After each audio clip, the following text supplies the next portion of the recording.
So look, man, I got my OJ gloves. You know what I'm saying? I'm ready to go. You know what I'm saying? Like my man Big Home. I saw you with these joints. So I was like, wait a minute. We get down too. We get down too up in the D. We moving tactical. We moving tactical. All the time, we moving tact.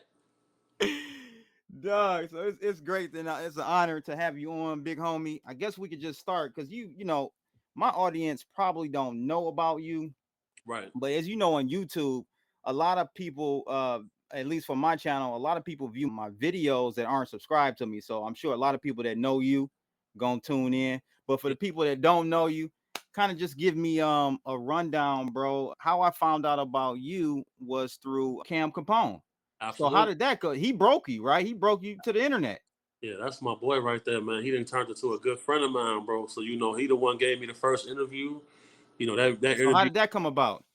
Yeah. So basically, when I decided that I was gonna bring my story to the internet, I just sent out a series of emails, and Cam got to me first. I provided him with my credentials, my receipts that I had, and man, he got me. He got me on the platform right away. And that first initial interview was over 1 million views right now, and it's just been going down ever since, bro. It's been 6 months now, Bro, between you, I'm gonna tell you who the top three is. All I, right. And I don't know who 1 and 2 are.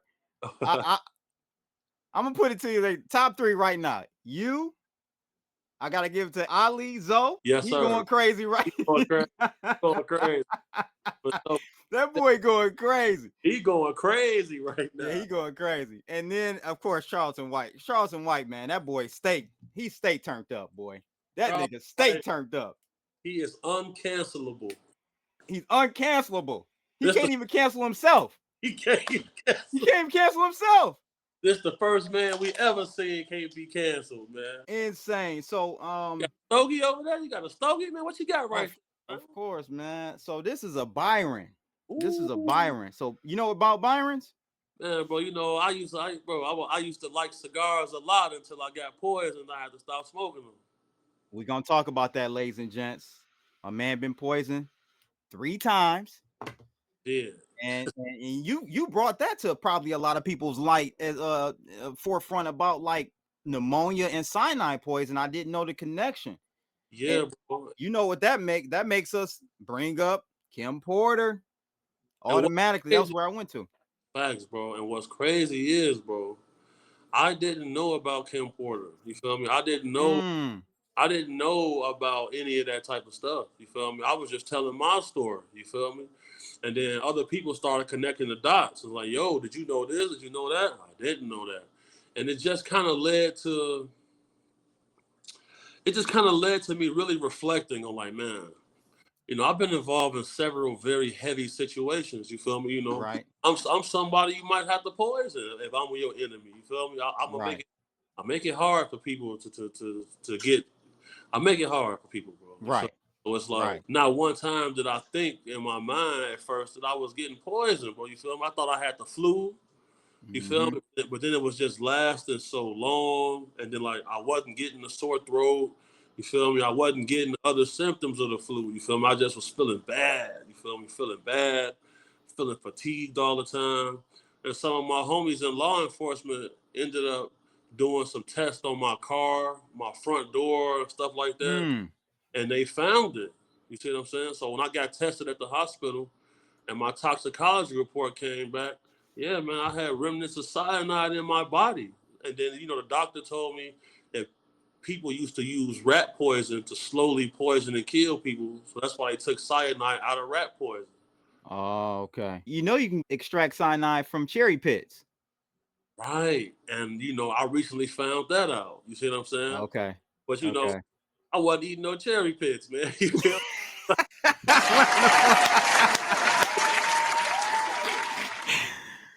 So how you feel about your safety? Nah, bro, you turned up, man. You turned up more than turn up God. Bro, shout out Turn Up God for sure. Shout out turn up God. Bro, like when it comes to my safety, bro, I just be listening to my girlfriend a lot because sometimes I don't really understand, or like I don't really think about the dangers I may be in, because for the last 16 years, bro, my job was to confront danger. You feel me? Yeah, but it's you didn't enter into a new realm, Cam Capone, then But the realm I'm in now, though, I definitely have to move a lot differently, because, yep, I wouldn't let nigga. nobody get between. I wouldn't let nobody get closer than about 3-4 feet to me. Okay. But like now, everywhere I go, somebody wants a picture. You feel me? Exactly. You know, Exactly. and it's like, damn, like some of my core principles of security and keeping myself and other Being people, compromised. it's compromised. You feel me? Like I used to go to cigar bars, sip me some whiskey, smoke my cigar. You feel me? You know, little things like that is different now. I can't really smoke cigars because I really only got one lung because I got poison. Yeah. You feel me? Yeah. And then Dang. like that bothered me for a long time, like, because that's some I sneaky. love cigars, bro. I've been in cigars for about 15. I'm a real smoker. This ain't for show. Like Yeah, Bun B say, you know what I'm saying? and so, But like I said, what? the Byron is a Peruvian tobacco. One of the few that do Peruvian, and it's got a unique taste other than like your Dominican and Cuban and Honduras and stuff. So it's a really good. I wish you could smoke, man. I'll send you one. I will Man, send you one. so this is what I do, right? I still get cigars, right? Okay. I just don't light them. Okay. You feel me? Got you. Like, Yeah. people see me with the cigar, I'm just Yeah. dry pulls on it. You Looking feel? like Suge out there. You feel me? And what's crazy is we would always smoke them with our gloves on, so our hands didn't smell like it. Oh, Doing right now is something me and the guy, that's crazy. we used to always That's do that. crazy. Round Yeah. of applause for that. So, all right, man, I gotta back it up. So, you're the security guard for the celebrities. You big time, but tell Yeah. us about like that journey. And I know you can't divulge everybody you've guarded, but kind of tell us about that world and how you got into it. Right. So basically, when I was a kid, my dad was involved in certain things that put threats against his life and our family. Okay. So I had bodyguards of my own when I was a kid. Our Oh wow. dad hired a team of bodyguards to watch us and our family. So uh, I spent a lot of time with these guys, and I became enamored by it. You feel me? Like the little trainings they would give me, the things they would teach me. Like they would always tell me that nobody should be able to walk up and tap me on my shoulder without me noticing them. You feel me? So like I'll be at recess and I'll get a tap on my shoulder. I knew my situational awareness doesn't have. Here go my bodyguard saying, "Why was I able to get this close to you?" You feel me? Like, so like little stuff like that. Just having an edge over people and situations. I liked having that. So when I got done with football, I started my security business, and word of mouth spread. People will say, "Yo, he's good." You feel me? And people will hire me. That's how I ended up with Iman Shumpert, Tayana Taylor. That's how I ended up with these people. And just doing good business, keeping my face card clean. Not allowing myself to be compromised, because when you're the person in between the celebrity, like when you standing outside that green room door, you know, I've seen a lot of guys, bro, let girls do little things and get past them, and then I never seen them work again. Mm, Seen them work again, stuff like that. So, bro, I just stood firmly on what I believed in, and then I pivoted from the celebrity stuff to dealing with just like protecting ladies of affluence or corporate or yeah. stuff like that, because bro, I got a mom. I love my mama. You feel me? I got aunties. I love them. I was raised by strong ladies. I got a little sister. You feel me? Like, so I got respect for women. And oftentimes, bro, when I'm at these celebrity events, there's literally no respect for ladies, bro. And that just was hard for me. So like, you know what? I'm not finna compromise my soul to be with the in crowd. Right. I'm gonna do my own thing, and that's what led me here to this point, for sure, for sure. Wow. Wow. So you've seen, and we'll talk about Diddy. and some things you divulged about him and that life. You've bodyguarded for Diddy a few times. Is that correct? So I was never Combs' bodyguard. Okay. You were People, there with. you're right, right. So people I was a bodyguard for, I would end up at some of his events that way. Got you. And yeah, Got you. time, the first part of the party be cool. It be, bro. You feel me? It's just that when you see him, when he start collecting people's cell phones, you feel me? I'm watching grown men hand him the phone. I'm like, what? Hold on. And then, a guy might come out with a plate of cocaine. You feel me? Like, whatever narcotics people want start getting offered around. And Damn. then the vampires start walking in. So, Damn, bro. you see the vampires start walking in, cake's finna get touched in here. It's time to go. Damn, bro. That's how it go, bro. So, like, But you know what? You want to know something crazy? 15, 16 years ago, I heard about Diddy. hey, bro, when I I'm a first said this, they told me I was crazy, said I was a hater. No, and I heard this from somebody that it would have been secondhand. So, Jay Moss. You Yep, know Jay Moss, right? yep. Okay, so Jay Moss used to be one of my clients. Oh, that's what's up. Yeah. Jay used to be one of my clients. I did his website and social media and stuff back in the day. Right, But right. his nephew, I was good friends with. He's a drummer. He told me, he said, man, I saw Diddy and Usher making out behind in the back, behind stage, making Bro, out, that's laying real. down with each other, kissing. Yeah, I was like, damn, are you serious? That's real. But this is before, yeah. But back then what could you do? You ain't had no social media like that. I'm on a time port. We doing time port 2 ways back then. Ain't no You real know, social media. let me ask you a question. Think about this though. All of the females loved Usher, man, and he don't even like females.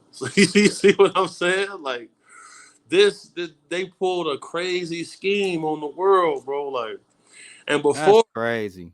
before I started like getting into it, I got big homies, I got uncles, you feel me, who would throw big events. You feel me? They would book parties, big promoters in the city. And they was warning me, like, hey, be careful with him. He's sweet.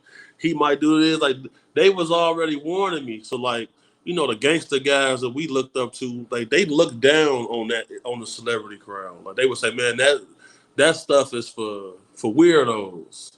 You But feel see, now that everything done been blown wide open, bro. Now I gotta look at everybody whoever got down with Diddy. When I bro? say got down with, me being with him for an extended period of time. Mario Winans, he from the D2. Mario. He didn't put his Like, Mario Winans, and the French thing is, Montana. now, bro, I really could have came on the internet and ruined marriages, lives, careers. Woo. Didn't even say that much. In my opinion, Mm. I ain't even really say that much, but like my homies know, like I know things about people, bro. That's like, man, but I wanted to bring awareness to my true message. You feel me? Like we active in combating human trafficking. You feel me? I feel like people need to protect women and kids, bro. Like I feel like us as men, especially Yes, black men, sir. like it don't cost us no money to do that. Right. You feel me? Like that's the reason our communities are in shambles. You feel Yep. this? It's like some type No man in the household. no men in the And house, no man in the household mean no man in the community. no And men in it the just goes out from there. and yes, and it snowballs. It snowballs Right. till it gets out of control. So like I'm like, you know what? To get people's attention, I'm gonna have to throw some people under the bus. You see what I'm saying? But these aren't people that I did business with. These aren't people I consider my friends. You feel me? There are certain celebrities that I'm cool with. I like my family now. You feel me? When I'm at the crib, Got you. they pull up, get in the pool, on barbecuing at the house, like, you know, they pull up, kick it with me. You feel me? But like, you know, a lot of them won't. A lot of them, you know, I call them vampires, but you don't even see them till after dark. You feel me? Where you been all day, man? Damn. Where you been all day, man? You don't want to be in the That's sun? crazy, bro. We ain't got no morals no more, man. No backbone. No, you know, they say the rat. You got no backbone. They can crawl up into anywhere. So real quick though, you know, I want to go back because I ain't never heard nobody ask you this question. And I'm gonna extract some answers from you, hopefully that nobody has asked, because you've been running around the circuit and a lot of people have seen you in a lot of your interviews, and I'm trying to come at a different angle. So I don't, maybe they have asked, where does the name Big Homie CC come from? The CC part, what is that? So CC, that stands for cold click. You feel me? That's the homies. You feel me? The double C guys. You feel me? The coldest. You feel me? That's the click members right there. You feel me? And I'm Big Homie. You know what I'm saying? I'm Big Bro. And you know, like, my nickname was always Killer my whole life, bro. Like people always, that was always, and I got that name from football. You feel me? You feel me? Do a rebrand. You feel me? But people just started calling me Big Homie, and like it just. Cold click. I got you. You ever said that before in the interview? Nope. Nobody even wondered what CC meant. I never got asked that in the interview. There you go. Round of applause, baby. I'm gonna ask you. Now, where Bodyguard and Turn Up God, where they get? Well, I can, you know, the Turn Up God. That boy, that nigga is woo. But Bodyguard, where that name come from, bro? So Bodyguard and Turn Up God, you know, that's my family. They're my cousins. Right. So, you know, and Turn Up God, that's really my big homie. Yeah, you said that, right. That's really my big homie, you feel me? But like, so I'm not gonna explain where Bodyguard name came from, because first and foremost, I don't want to lie to you, and then secondly, I don't want to hate nobody and nothing. Okay. Let's go with the term Bodyguard, like cigar. It's a reference to smoking. Got you. Now this is another thing on a recent, I think, Cam Capone joint. You were like, I didn't know this, man. Y'all related to Tuka. Yeah, bro, that's Lil Cuz. Bruh, stop playing with me. No, that's facts. So, you know, I'm not directly related to him, but that's Turn Up God blood Lil Cousin. Dog, that's crazy. And then to hear Turn Up God say that the GDs killed Tuka, not the BDs. That's a fact, bro. You know, I've been to Tuka Day. So I met all of the famous faces from FBG, STL, Tukaville. I know all of these guys. So like, you know, it was hard for the homies to see certain guys in the city clouting up off of that when they weren't even responsible for it. So it was Tuka. You know, I'm from the D. I don't know a lot about Chicago gangland. Right. So was Tuka GD? Yeah, for sure. Okay, so is that why y'all went insane, GD? Because GD's killed Tuka? You a clever guy. I'm coming with it. I do know about the insane part. I know about insanes. So that's what I'm trying to figure. You know, I ain't trying to be Vlad up in this bitch and have you incriminating, but I'm just wondering. But you know, Insanes was already established before that. You feel me? The Insanes was already thriving before that happened. You feel me? I'm not gonna discuss too much politics. You feel me? But the Insanes were around well before the unfortunate passing of Tuka, for sure. Gotcha. All right, that's what I was just wondering about that, bro. You coming with some questions I never got asked before, man. Come on, man. That's why I was trying to get you on, bro. We're gonna do it. I'm gonna have you double back and do a live too. I like how y'all did the format on the live, bro. We're gonna definitely do a live. Before going forward in the interview, make sure you guys check out BYDFi. Link is in the description below. They're ranked number 3rd on CoinGecko. It's a top 10 Forbes cryptocurrency exchange. So if you need somewhere to trade, no KYC. That means you don't have to get in your social security number, none of that personal stuff. You can just get in there, fund your account, and start trading. Link in the description below. As a new user, with that link, you can claim up to $8,000 in trading bonus money. So check them out. I've been rocking with them for a few years now. You won't be disappointed. Now back to the show. Another question I got for you, bro, is the bodyguard. And we kind of talk about bodyguard life, right? Who was your worst client? And you don't have to maybe say a name, but give us a scenario of your worst client experience bodyguard. My worst client experience bodyguard with a guy named Monty Sims, bro. Oh, he gonna just come out there and say it. Round of applause. And I'm only saying his name right now because unfortunately he's passed away. Okay. And I can see things, and like, this is a crazy dude, bro. You feel me? Like, he would be cool for a few minutes, and then, bro. And it was always weird because I never really knew how he made his money. You feel me? Sometimes he would be kind of broke, but then sometimes he would be loaded. You feel me? The guy gave me a Range Rover before, white Range Rover.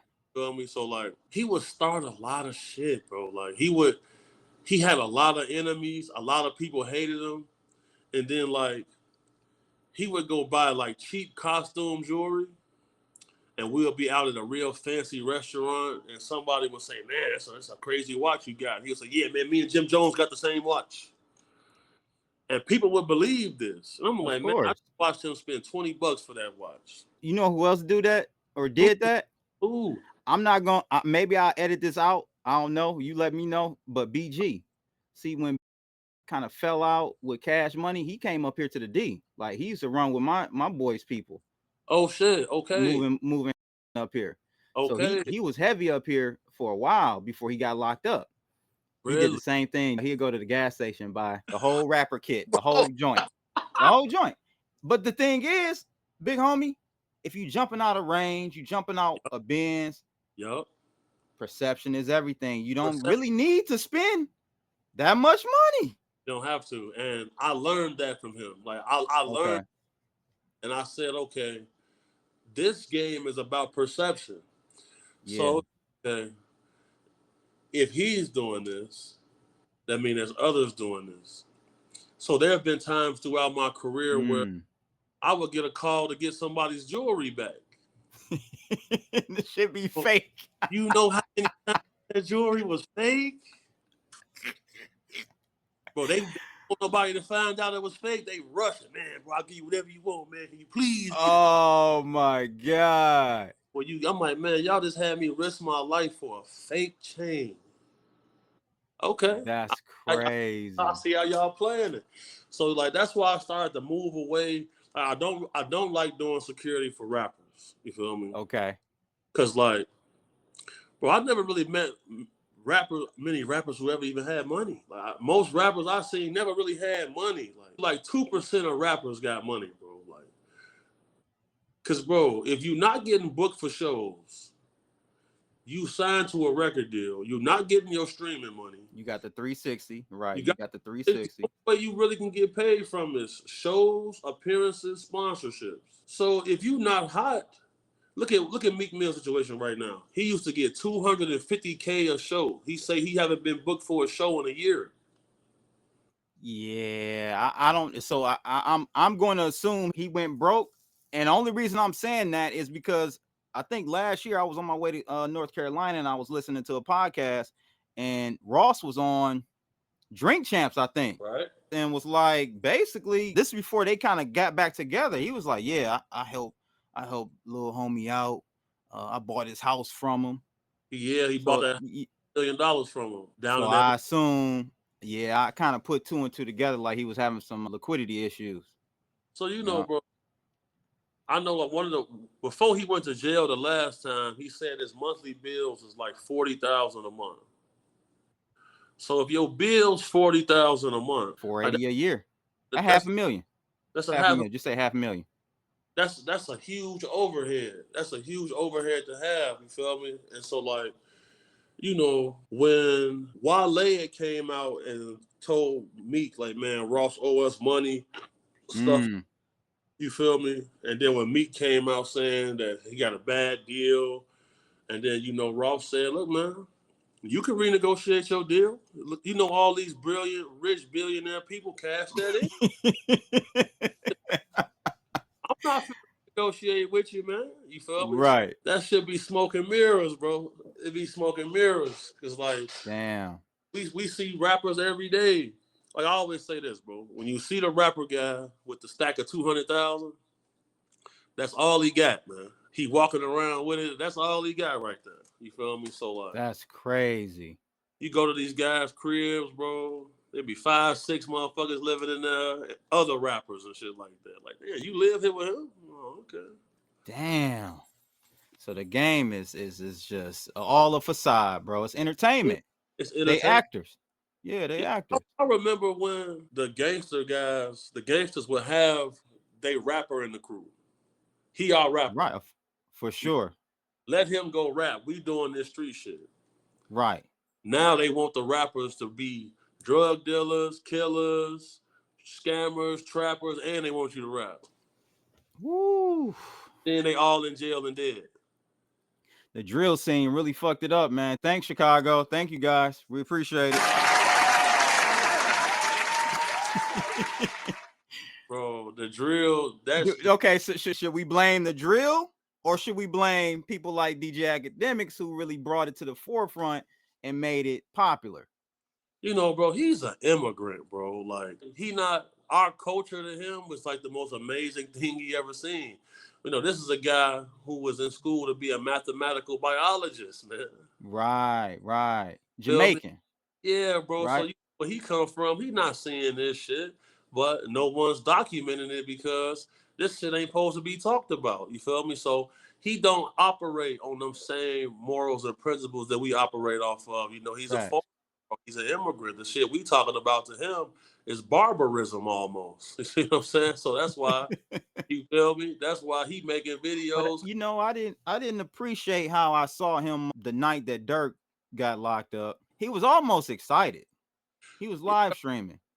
Because, you know, it's just more content for him. He don't care about these people's lives and well-being and livelihood. Bro, that's so lame, bro. Like, when I saw that, I couldn't even finish watching it because I saw the excitement in his voice and his face, bro. Man, bro, I could never be excited to see a man getting taken away from his kids and no shit. Matter who, he enemy or not, I don't want to see, you know. I don't want to see you in jail. So I just thought that was strange. Yeah, that's weird. But why the lames always win though, bro? Why the squares always win? It's either the squares or the ones that compromise themselves. It seems like never the straight and narrow people with morals seem to win. Maybe it's just in the rap in entertainment industry. I don't know. What's your assessment on that? Now look, bro, this is something I identify with a lot, bro. Because like on the path I've been on, well, it was a lonely road, bro. Like the things that I stand for, bro, like, you know, it kind of isolated me, you know. It alienated me a lot of times. Like, isolated me a lot, you know. I pretty much sacrificed my love life all the way until now. You know, I never had nobody pregnant. I never had kids. You feel me? You know, people used to call me Captain Save-A-Ho because I wouldn't let a woman get killed by a man. You feel me? And then now, man, bro, I'll be feeling so blessed because I'm getting my flowers now for the work I've done. And I feel like we just got to surge and keep going until our time comes. Because the thing is, you know, anybody who was really in the street, you not finna go on the YouTube making videos pretty much implicating people in these crimes. Only a square can get away with that. Only a square can get away with that. Somebody like yourself or me, we couldn't dare do that. Nope. wouldn't dare think about doing it. That man didn't even grow up in America like that, man. He pulled out. I mean, I ain't hating on him, but I just, you know, I know when I know when I see a real one. I know when I don't see a real one. Right. And that's all. And like I tell everybody, you gotta understand, bro. That man came over here with a passport. He looked like us. He not African American. He's a Jamaican man. Yeah, you gotta right. think about that. Right. There's a difference. There's a difference. He's black like us, but he has not lived the African American experience. I think I heard Lord Jamar say that one time in an interview. Yes. I think on Art of Dialogue, bro. Yes, and he broke it down. That was the truth. Like I ain't never heard it like that because I think he was comparing, basically Kamala, Obama. They're black, but they're not African American, bro. They did not grow up in the hood like us and go through the things and trials and tribulations that we went through. Yeah, like those people's neighborhood heroes aren't the same as ours. Just not the same at all. And you know, Kamala Harris had Glorilla at her campaign, man. Bro, you talk about not reading the room. That's something to do. That's something a visitor in the culture would do, bro. Bro, when I seen Glorilla up there, I say, wait. And then you say you a black woman, but you have a white husband, and you telling, and you want the black male populace to vote for you. You got a white husband. That's crazy. But what's even crazier, bro, is that I think 80% of black women voted for her. Yeah, they so did. There's a disconnect going on in our culture. There's a huge disconnect going on. Huge. I voted for Trump. I voted for Trump at 16. Bro. Because I saw what was going on. But it's a huge disconnect, bro.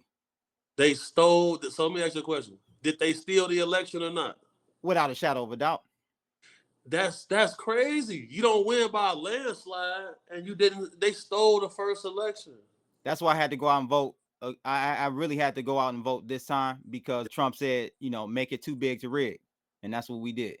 Made it too. That's what we did. Made it too big to rig. I still thinking about this because, bro, that's a crime. Oh, it's treasonous. I think that's punishment by death. I believe. Maybe I'm wrong. Y'all let me know in the comments. But them people stormed the Capitol, bro.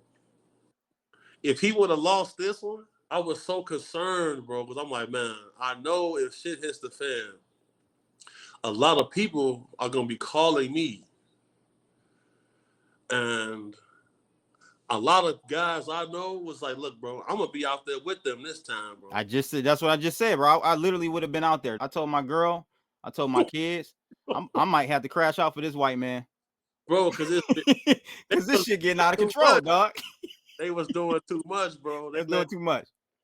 Bro, I seen a lot of black men getting outraged when their daughters is going to go compete in sports and they losing to a biological male. That shouldn't even be a conversation. Bro, try to pull some shit like that over there in Afghanistan. They gonna hang everybody. Go pull that shit in one of the Muslim countries. They gonna smoke everybody involved, bro. Like, do you think we will ever have a female? This is the second time we've tried it and it's failed. Okay, female president. I'm talking about. Do you think we will ever have a female president in let's just say in our lifetime? We probably around the same age in our lifetime. I'm 39. I'm 36. Okay. So I'll say this: in order for there to be a woman president in the United States of America, she would have to come from the entertainment world first. Why do you say that? That's how Trump got in. He wasn't a politician. Correct.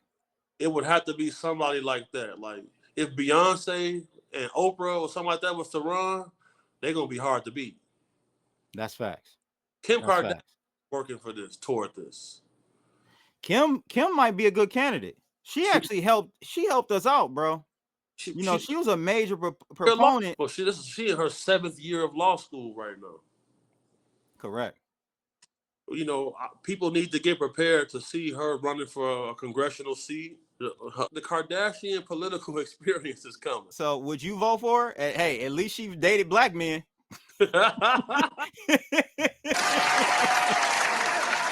At least she dated some black men, unlike Kamala. We can't give her that. Well, she did. No, Kamala did. She dated, what's my man? Willie Brown. You got down with Willie Brown now. Montel Jordan. Kamala. Montel Jordan. You right. You right. Would I vote for her? It depends on what her policies is, man. Like I vote for policy. I vote for pro-life, pro-humanity. Like, well, if you got good policy, I'll vote for you. You feel me? Like, there you go. And that's how it should be. It shouldn't be identity politics, bro. As blacks, we got to get past that. I'm gonna play a clip in a minute because your hometown going crazy right now. Yeah, man, like with the illegal immigrants. Up there and said, you will not allow Trump to come in here and get these illegals. Yeah, you can smile. We're in $1 billion deficit, and you spent half of our money, half of that on illegals. You campaign and double down that you would not raise property taxes. I won't raise your property taxes. You wanted to raise our taxes $300 million. They shut it down. Now we back here for $150 million. Okay. See, this is what we asking now. Since you want to crash out, some of y'all say y'all willing to go to jail for it. Trump, Tom Homan, make an example out this Negro right here first. Please come here first. Because you know what? We're going to help you. We want to forensic. Ma'am, I would ask that you keep your, hold on a second. Stop her time. Stop her time. Just a second. Just a second. Stop her time.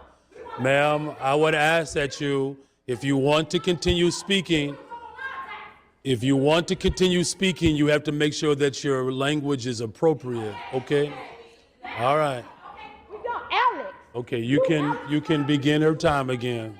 You're gonna spend our tax dollars to go, Michael Rodriguez, you said to take Trump to court to protect these illegals. That's cool, because we about to make all of y'all aldermen famous. Y'all think this is how it's gonna ride? I think not. Flip Chicago with. We not playing.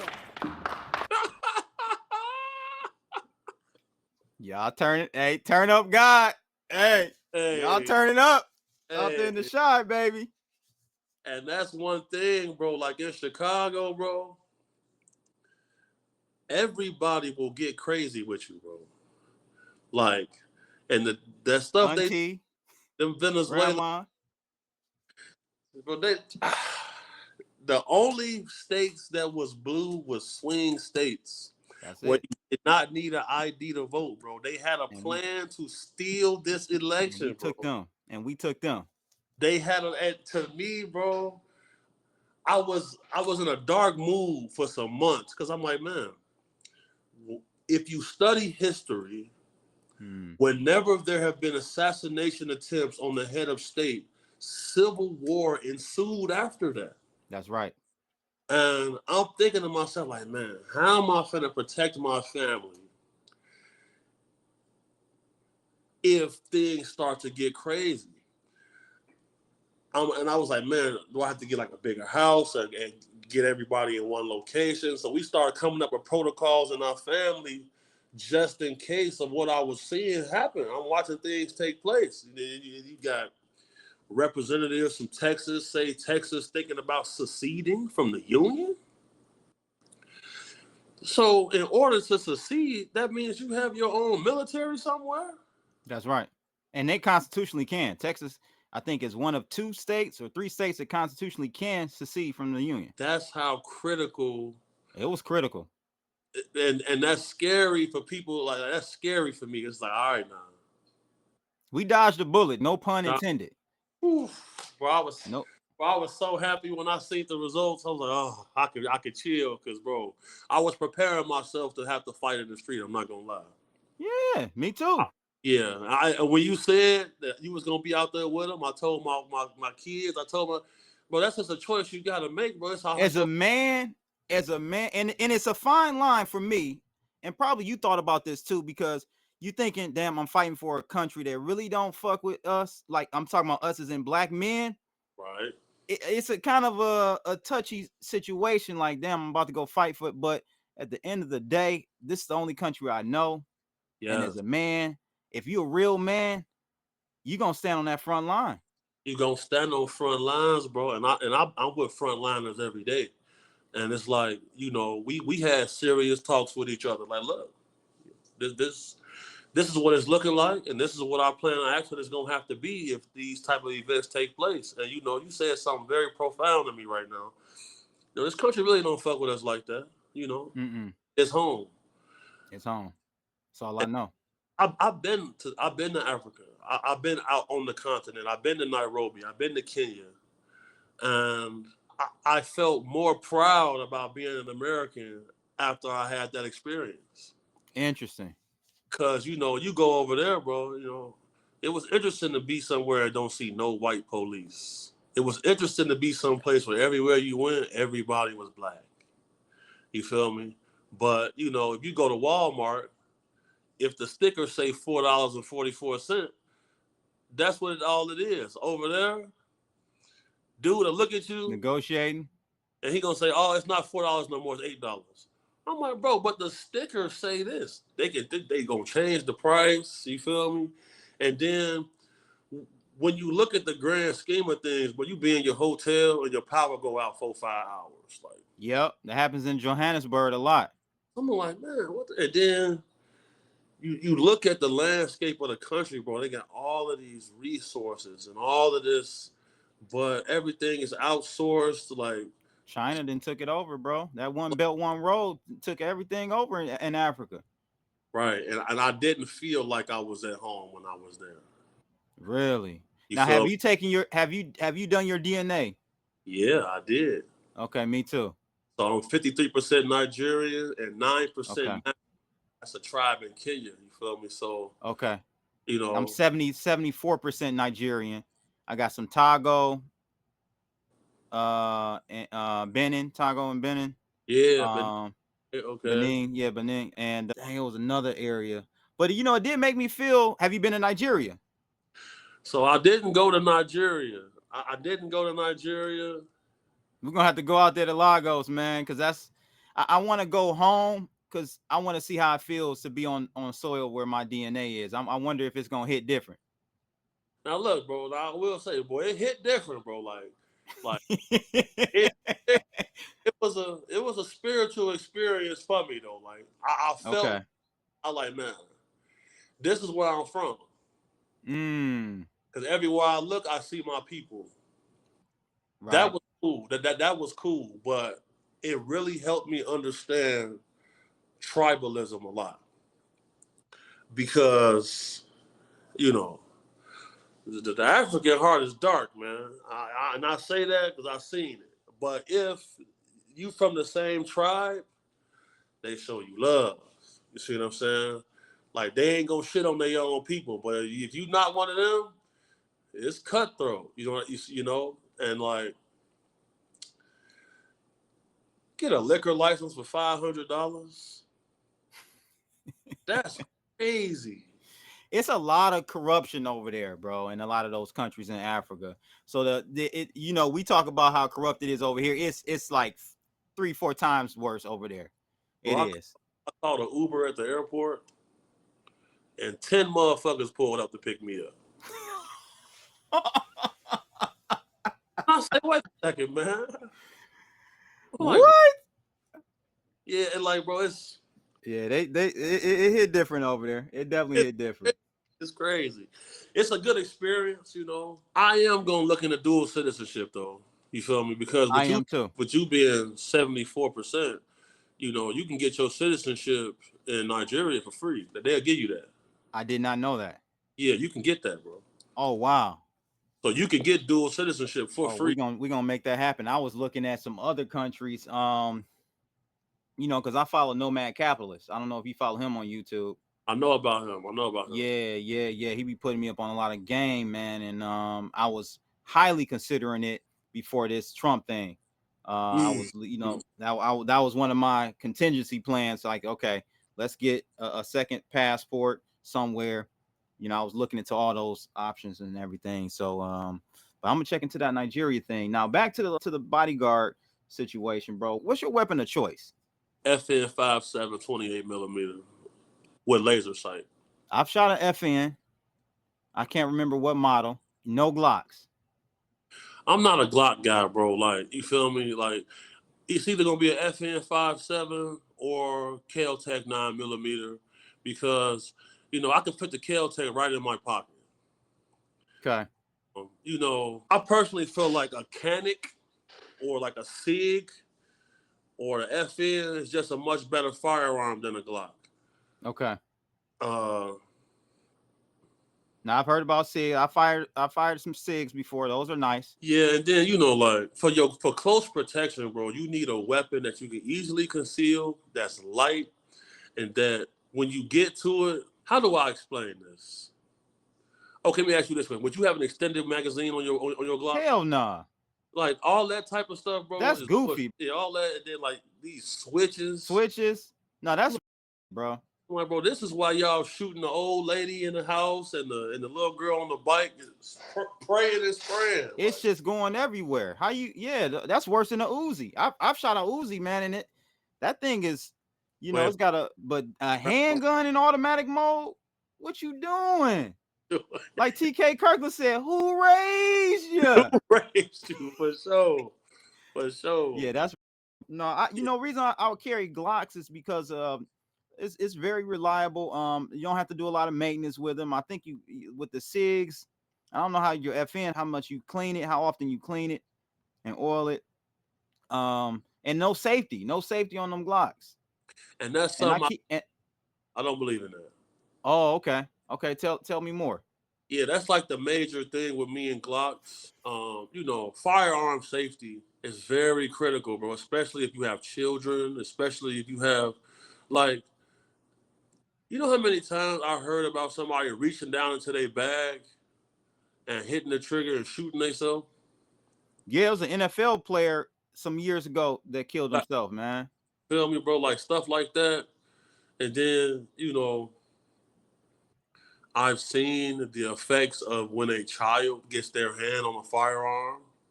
Mm-hmm. I've seen situations where they've killed their sibling. Mm-hmm. And they had a Glock. There's no safety on there. You feel me?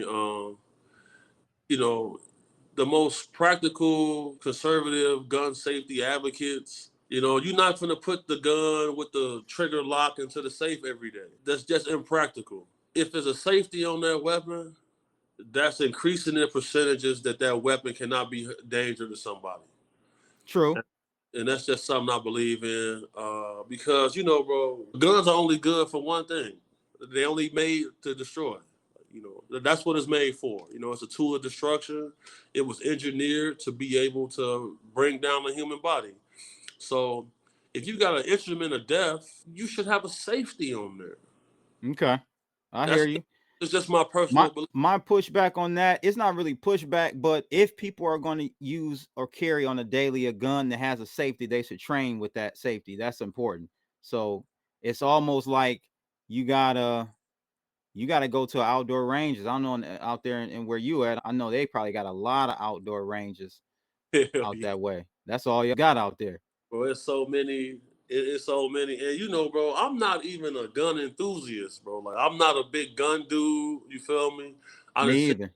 I done seen so much blood in my life, bro. Like, yeah, I'm not either. You see the white boys be all, I got a 6 cal 4.4, and they ain't never shot. Ain't never seen nobody in no action. Ain't never seen nothing go down. Ain't never heard nothing go down. And that's my thing, bro. Like, if motherfuckers ain't shooting back at me, bro, I'm not excited about it, bro. I'm not gonna... Round of applause. I'd rather be chilling with my girl somewhere than in the rain, but with a bunch of dudes, bro. Like, right. And one thing I always remember, bro, there was a military sniper by the name of Chris Kyle, legendary sniper, bro. And the way he died was he was doing gun instructing at a gun range for guys who had PTSD from the military. And he had all of that incredible military service, built a nice life for himself, and he died at the gun range by one of those unhinged people at the gun range.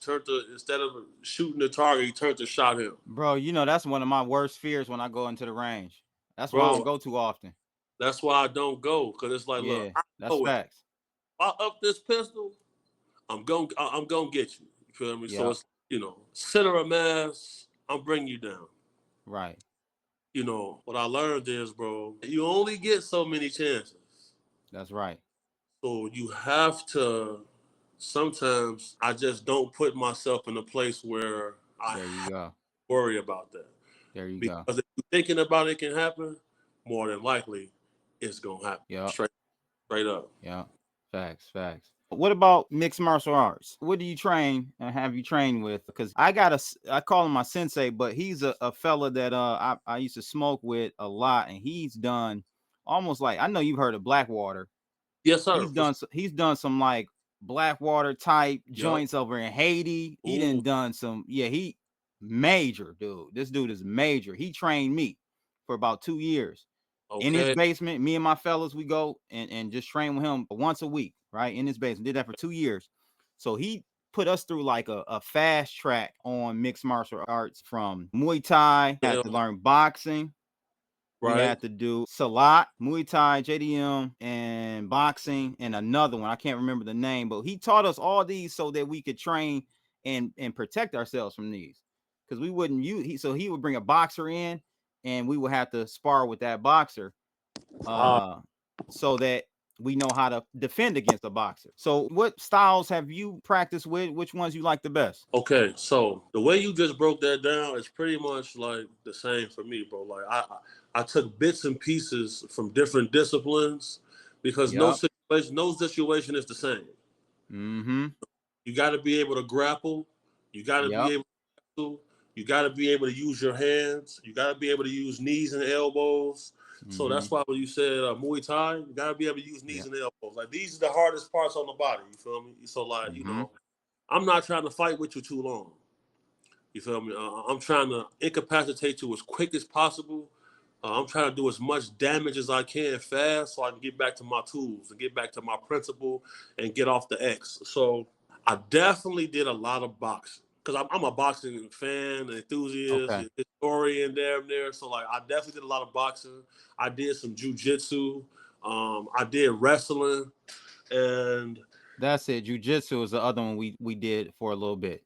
Gotta be able to grapple. And I will say this: Krav Maga is probably what I suggest to people the most. Because Krav is created to do maximum damage to you as fast as possible. And it's a unisex discipline. You feel me? It's a unisex martial art, because a little lady can bring down a big person if she know the right Krav. You feel me? So that's why I ain't never lost a fight. You feel me? Because in Krav Maga, they teach you to poke a motherfucker in the eye, hit him in the nuts. So we did that too. I didn't know that. So he taught us that move. Yep. He taught us the throat, chop him in the throat. And the main thing my sensei said, bro, he said a nigga could be 6'11", be Shaq. If you can get to them eyes, Shaq, you can't work on the eyes in the gym. Ain't no weight you can build that muscle up on them eyes, boy. Once them eyes go out, boy, it's nothing you can do. It's nothing you can do. Yep. Yeah. So that's why I tell people, like, look, if you want to come fighting with me, it's gonna get crazy. I'm gonna poke you in the eye. Right. I'm gonna try to choke you as fast as I can. You feel? Right. I'm gonna elbow you in the forehead for sure. Like, you feel me? I'm gonna attack those soft areas on the face. I'm gonna get you out the way. So it's kind of like, you definitely gotta have bits and pieces. And that's and again, we kind of went through a 2-year crash course, a year and a half. It was about a year and a half. We did not get to, and this was I was wishing that we did. COVID hit and we stopped. We shut down and never got back up and running. But we were getting ready to do the knife work. That's a whole nother. Ooh-wee. Now you talking to somebody who's been stabbed before. You feel me? Oh, right. I remember you saying that. So man, like, I done had a couple fights with people who pulled out knives. And now, big homie, you telling me you not gonna run when that knife come out and you ain't got nothing on? Let's just say hypothetically you ain't got nothing on you. Well, I'm gonna be totally honest with you, bro. I don't know how to run from shit, bro. Like, like my girlfriend was just telling me like yesterday, amazing lady. She was just telling me how like she's like, why are you letting this little situation get on your nerves? Like any little thing, bro, like I'm on your ass. You feel me? Like, Mm-hmm. and it's just like I'm not finna run. Cause I had never have. You feel me? I could have ran that day. I probably wouldn't have got my ass stabbed. You feel me? But, you know, there's no such thing as tough. It's either trained or untrained. True. And I guess maybe because I haven't been trained on knife defense, that's my fear. If I ain't got nothing on me, I'm running on that knife, dog. That's woo. So how did that happen? What happened when you got stabbed? Like you said, you were in the whip, right? Heading from the scene, and tell us about that. So when this started taking place, I took my suit jacket off and I wrapped it around my one hand. You feel me? Because this is the hand I'm about to use to isolate this knife in this guy, and it don't cut my hand, and I'm gonna use my other hand to do what I need to do. But it turned to a crowd, and then pulling straight in the crowd now, and adrenaline pumping. I didn't even know I was cut until I got into my car. I'm sitting in my car, and I started feeling real cold. I started feeling cold. I remember my lower back's feeling like man, my back wet. I reach back, bring my hand up, it's covered in blood. So I'm like, damn.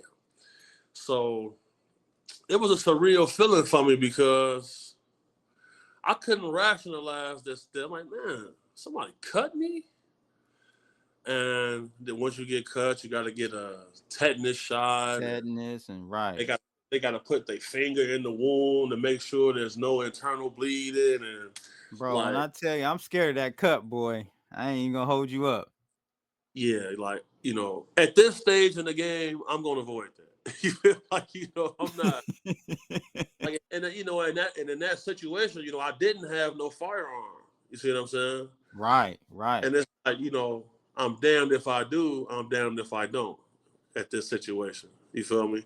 But I will say the fact that I'm a giant, bro. The fact that I'm big, right, played a major role in me being able to come out that situation on top. So, you know, if I was a smaller frame guy, I'm getting out of there. I'm not gonna lie, bro. I'm gonna have to get out of there. Yeah, that's me. Yeah, that's me. I'm out of there. You know what I mean? Bruce Lee style. I'm running up the wall.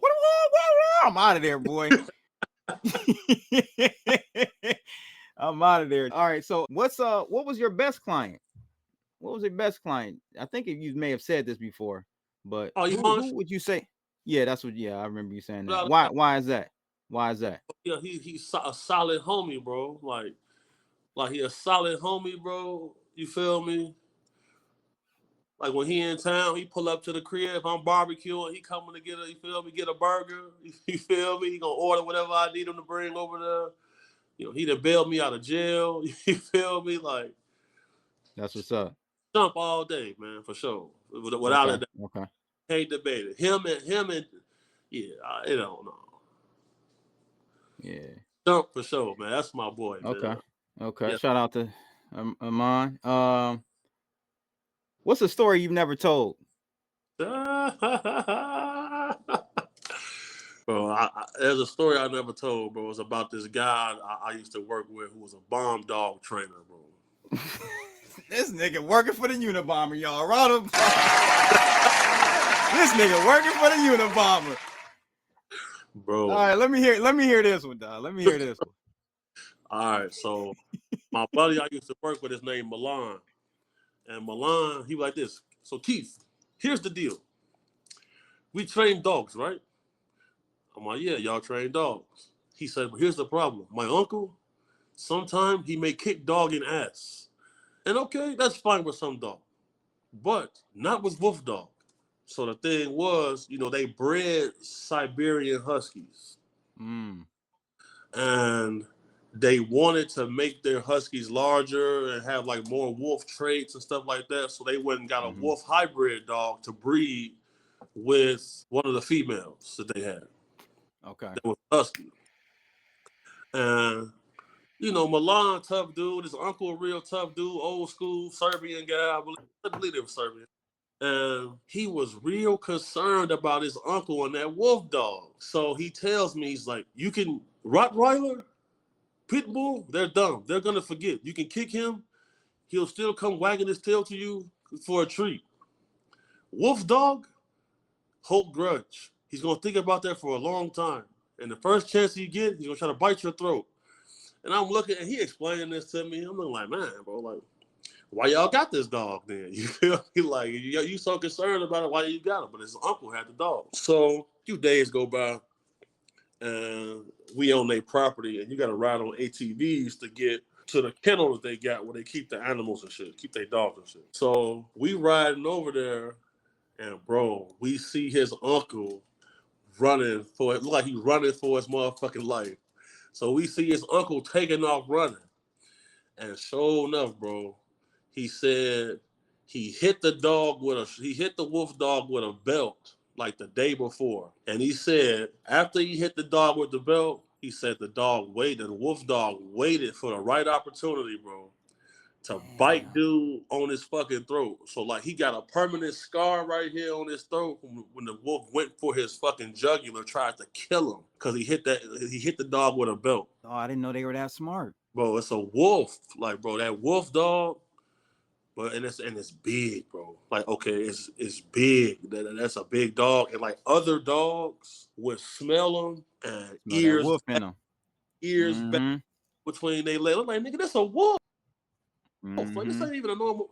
So he responded to that hybrid wolf dog, and then seeing that big dude, bro, like running for his life. Damn. He shouldn't have kicked that dog, bro. Milan was like, with wolf dog? Did y'all euthanize the dog? No. You know, the dog was like $50,000. Damn.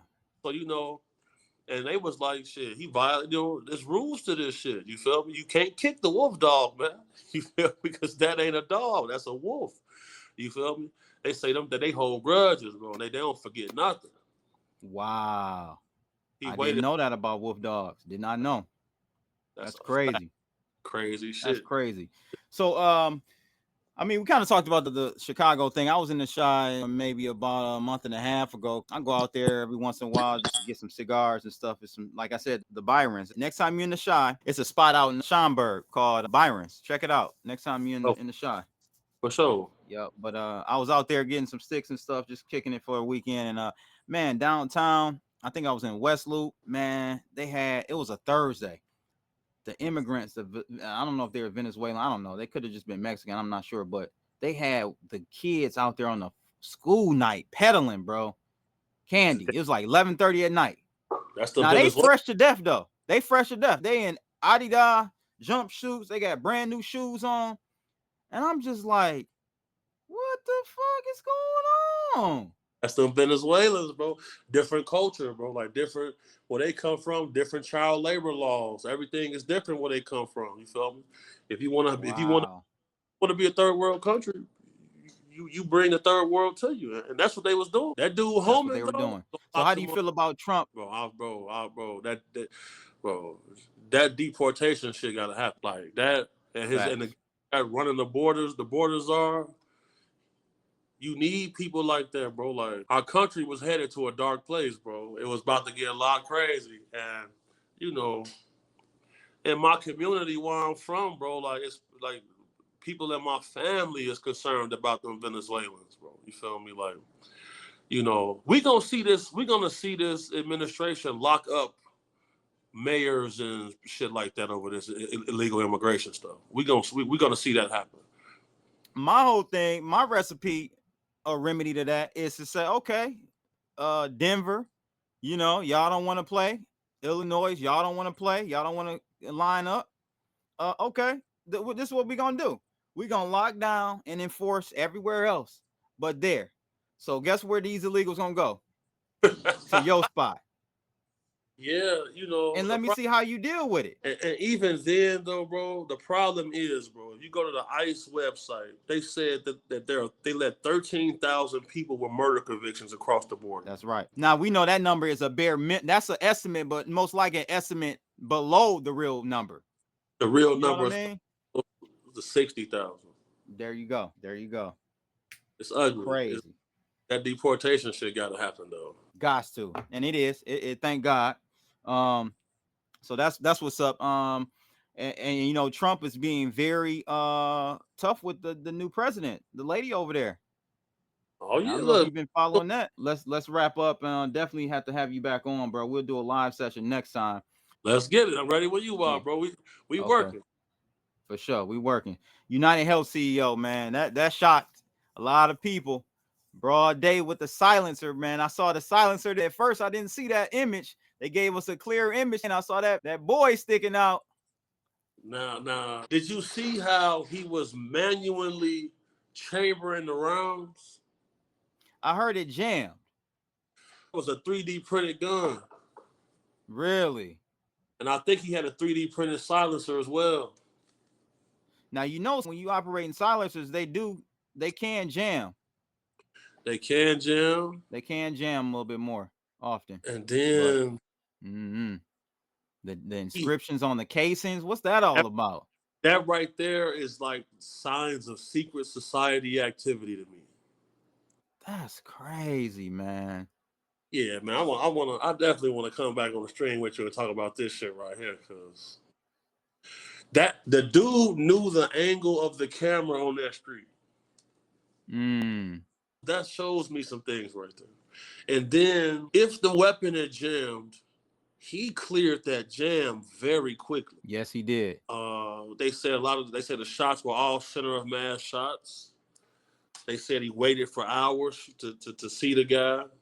And for now, him to, you know, the thing about it is, bro, like the lady said on Fox News, there had to be some intel for him to know that he wasn't staying at the hotel where the conference was going on. For me, it's like you had to know when he was going to come. You had to know where he was coming from, what hotel he was coming from. You had to know what time he was going to arrive. Like, how do you know all that? Bro, this ain't public knowledge. Somebody called that in, bro. See, the problem is airstrike, nigga. Call of Duty. Somebody called in that airstrike. I'll say this: whenever you see insider trading going on, yes, they sold a few months ago. Somebody got the short end of the stick and didn't get the dump like they did. So if one guy loses his shirt, now your life can be on the line. We gotta reconvene on that one, bro. That's deep. Yeah, that's bro. Deep. I appreciate you coming on, bro.